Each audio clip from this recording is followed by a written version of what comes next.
You're watching The Penny Hardaway Show, presented by Cook's Pest Control.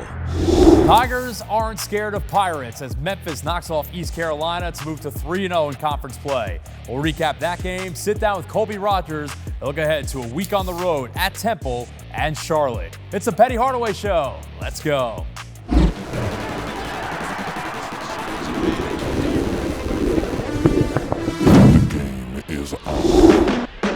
The Penny Hardaway Show is presented by Cook's Pest Control. You don't have to live with pests. Call Cook's Pest Control and get a free quote today. Conway Services, the official HVAC partner of Tiger Athletics. Tennessee Lottery, turning dollars into dreams. Tiger Bookstore, the official merchandiser of Tiger Athletics. AutoZone. When you've got battery trouble, head to AutoZone, America's #1 battery destination. Get in the zone. AutoZone. And supported by your Memphis area Toyota dealers. That's 4 in a row, and the Tigers' roll continues. Hi, everybody. I'm Dave Woloshin. And I'm Matt Infield. Let's check out the highlights from a big-time win over East Carolina. Tigers back home looking to beat East Carolina for the 4th consecutive time. First half action, Dante Harris, the midseason transfer, had a really nice game. Fastball to Musa Cisse for the slam. Tigers go on a 16-0 run at one point. Later in the first, ECU on the break. RJ Felton thinks he has a dunk, but Tyrese Hunter gets up for the sick block at the rim. Our defensive player of the week says, nah, let him know. End of the half, Colby Rogers lobs to Nick Jourdain, who bobbles but catches it for the alley-oop, plus the foul. 38-24 Memphis at the break. Our outstanding performer of the week goes to PJ Haggerty. Cool as a fan. Step back tray from the corner. Bottoms. He had 25 to lead all scorers. The Pirates, though, refused to go away. Just over a minute left. CJ Walker off glass. Hoop plus the harm. He'd finish the three-point play. Game tied at 68 with 1:11 left. But Haggerty hit a few clutch free throws. Just under 30 ticks left. Hunter puts this one on ice. Gets the layup to go to put the Tigers up 4. It was not easy, but Memphis is victorious 74-70 to improve to 3-0 in American play.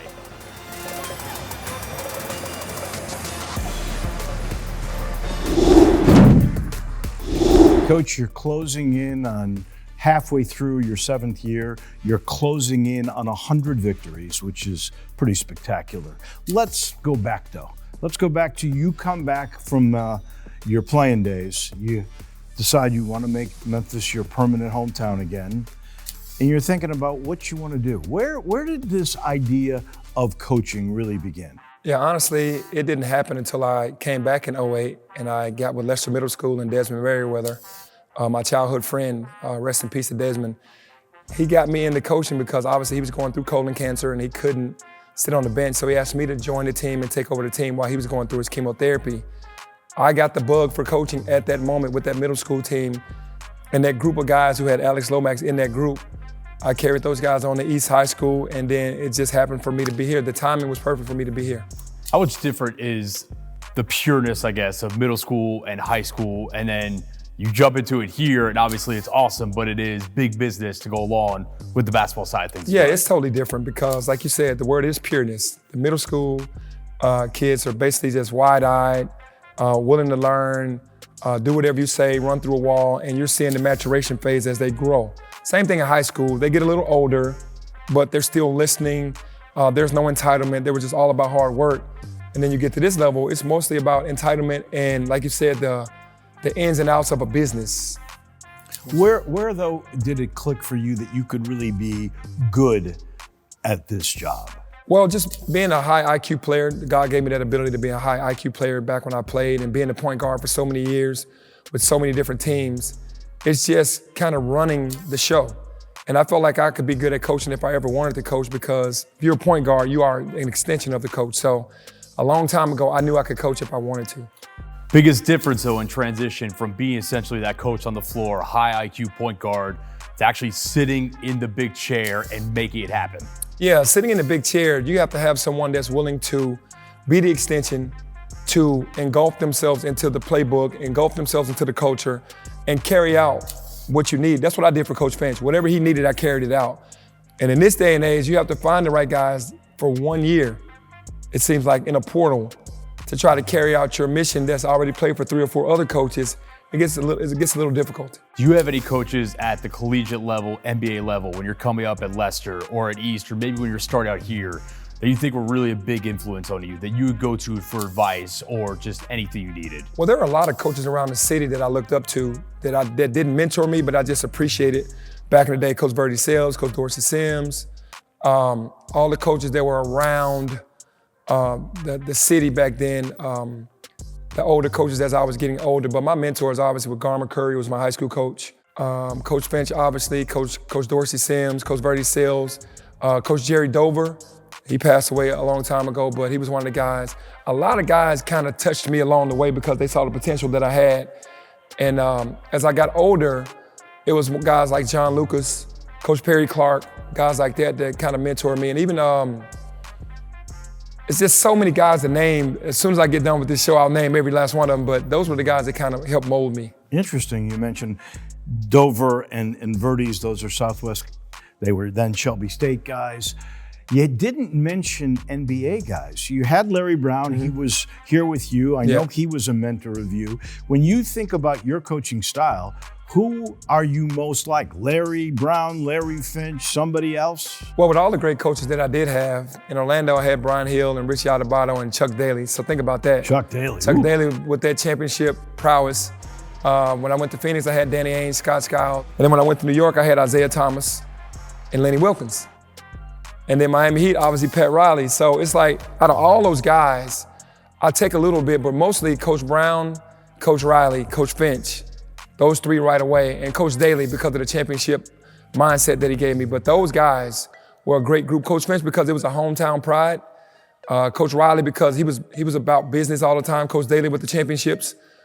And they all just, and Coach Wilkins, the winningest coach at one time. So Lenny Wilkins. All these guys, when you put them together, it's about going about your business the right way, is what I learned from all those guys. Quite simply, how do you sum up your growth as a coach from 2008 at Leicester Middle to 2025 now here in Memphis? Oh, it's an enormous growth. Even from last year to this year, it's growing every year.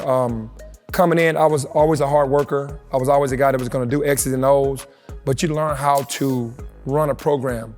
A Fortune 500 company, a company, that's what this is. It's like a whole production. You have to hire the right guys that not only support you, but that mirror you in a way. They always say don't go get guys that are yes men. I don't look for yes men. I just look for guys that can help me get there, have shared vision. And I've grown so much since then. I wanted to ask you, talking about coaches that you're learning from, when we talked to Mike Davis before the season, obviously an accomplished coach, he said he came in and you had the basketball down. Like the X's and O's, that was not a problem. He said that he was here to help kind of communicate that vision and that message. How much do you lean on a guy like that to kind of do that and be the CEO? Yeah, no, he's been a dream come true because he came in so humble. He's probably the most humble former head coach I've had because he is following my lead and just trying to put out the word of how I want it ran and how I want it done at a high level. And he's definitely doing that. I lean on him every day. We talk 4 or 5 times a day.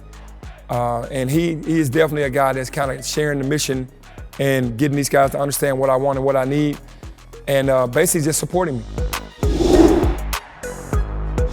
From foe to friend, Colby Rogers has had a huge impact on the Tigers this season. We'll sit down with him coming up next. You're watching The Penny Hardaway Show, presented by Cook's Pest Control. Welcome back to The Penny Hardaway Show. Memphis got far too familiar with Colby Rogers as a rival last season. This year, the sharpshooting transfer from Wichita State is helping form one of the best trios in the entire country.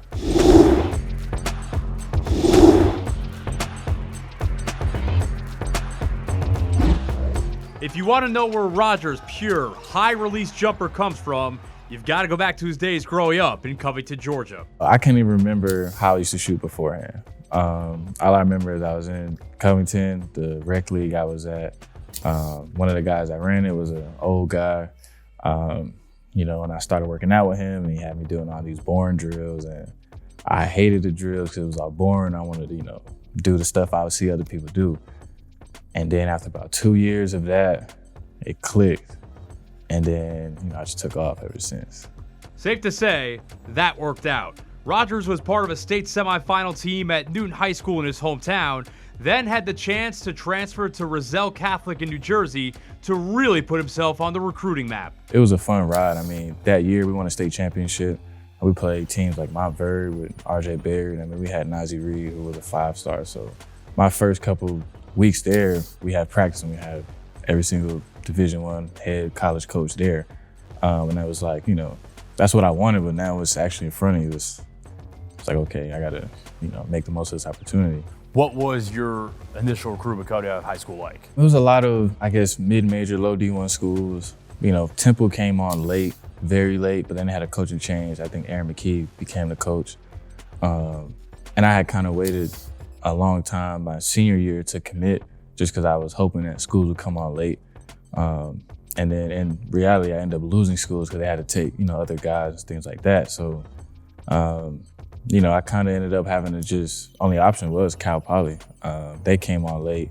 And I took a visit out there. The campus is beautiful. I had the opportunity to play as a freshman, so I was like, why not? Rodgers impressed in his 2 seasons as a Mustang as the team's second leading scorer both years. That was just stop 1 on the journey. Next, he ended up back in the Northeast with Siena, just outside Albany, New York. I wanted to play in the arena. They had a practice gym. They were in a decent conference. Then I was closer to home. I was only like 3.5 hours from Jersey, so I felt like it was a win-win on all those levels. In his 1 season with the Saints, Rodgers was their leading scorer. He decided to bet on himself and enter the portal again. The only problem, at the time, being a 2-time transfer meant sitting out a year. So, I was hoping to get a waiver. That kind of fell through, but Wichita State was like, we still want you to come regardless. Because a lot of schools were recruiting me heavy, but once I told them I wasn't sure about the waiver, they kind of backed off. But Wichita State kind of stayed like, we still want you to come. The waiver never came, and Rodgers had to sit out the 2022-23 season with the Shockers. He was still able to practice, but the thrill of game day was taken away for a year. So like that first 2-3 weeks, it was like, now I can't play basketball. And it's different when you have an injury, but when you're fully healthy, when you're, ready to go and they're saying you can't play, mentally it kind of messes with you, kind of, you gotta, I guess, look so far ahead, but you don't want to, I guess, waste time and miss out on opportunities. So, I just told myself I'm not going to waste time. So every practice, every off day, things like that, I made sure that, I took it as if this is my, game per se. That mentality paid off big time for Rodgers, who returned to game action last season by leading the Shockers in scoring with 16.5 points per game and setting the program record for threes made in a season. After having to bide your time and wait to get back on the court, how gratifying was that? I mean, it was good. Things happen for a reason, I felt like, and I think, it just wasn't my time yet. And then that way things worked, I was a premier player on that team. I was kind of the, the guy, which, in turn was cool waiting for, because it felt good, being the guy for the team. And then just knowing all the work I put in and see it come to fruition, it was like, I guess I handled that situation correctly.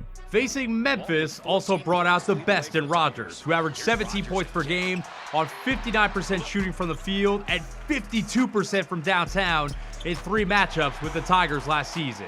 He also had a very memorable moment in their battle in the conference tournament. You hit the dagger 3, basically ends the Tiger season last year. You go down the court, look at the bench, and do the...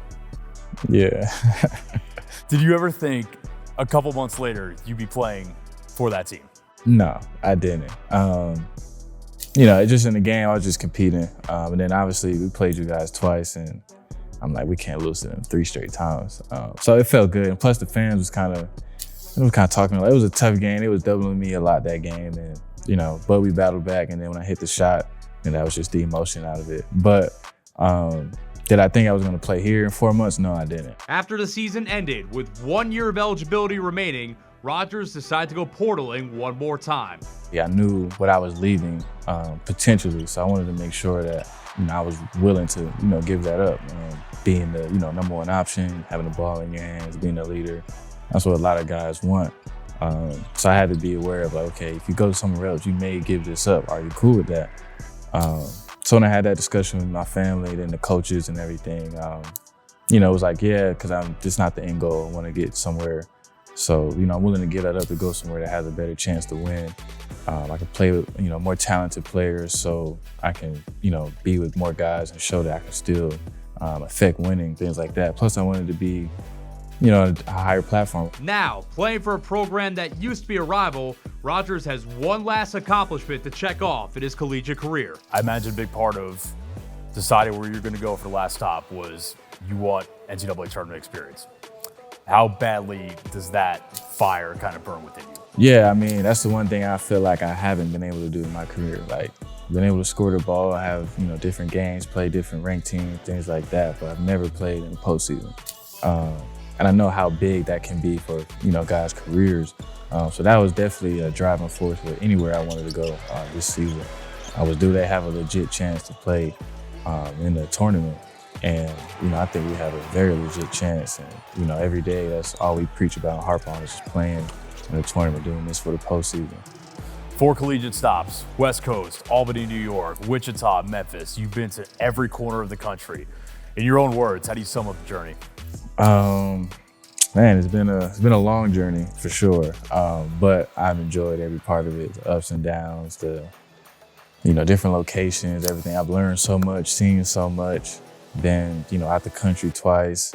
My family's been able to travel to these games, seen so much, and then I kind of got a footprint in almost all of the country. So I've seen a lot, and it's just been fun. Colby Rodgers has really come through for you. How did that relationship begin? Obviously playing against Wichita State, that's when I noticed Kobe. Quickly found out the following year who he was, man. He's just a tough shot taker and a tough shot maker. He's a guy that can go off the dribble, off the catch, score multiple ways, and it's just a problem out there on the court because he's so dynamic with the basketball. The first real road trip of conference play is just about here. We'll preview games at Temple and Charlotte next. You're watching The Penny Hardaway Show, presented by Cook's Pest Control. Let's take a look at the AutoZone road ahead. Now we embark upon a really tough road.